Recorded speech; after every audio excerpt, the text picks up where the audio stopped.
Surprizat në shtëpinë më të famshme në Shqipëri nuk kanë fund. Para disa qastesh, në shtëpinë më të famshme në Shqipëri, u fut fituese e edicionit Egla Ceno.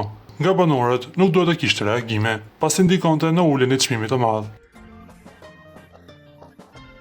Me njerë sa po fut në shtëpinë të famshme, ajo shkoi drejt Laertit, ku bërë një veprim mjaft të papritur. Nga diskutimet e djeshme ku Laerti kishte puthur Gjestin dhe Aldon, ajo menjëherë e puthi Laertin në buzë, si për t'i treguar se të dy ata janë aktor mjaft të mirë, dhe kjo gjë nuk duhet të bëhej kaq e madhe. Më pas ajo ka përshëndetur disa nga vajzat, por ata nuk i kanë kthyer përgjigje. Pasi bëri xhiro në shtëpi, ajo u fut në vask, duke deklaruar se i kishte marrë malli për këtë veprim, që e bënte shpeshherë teksa ishte brenda edicionit. Na duhet të themi se shtëpia më e famshme në Shqipëri, nga çasti në çast, mund të ketë befasira të tilla.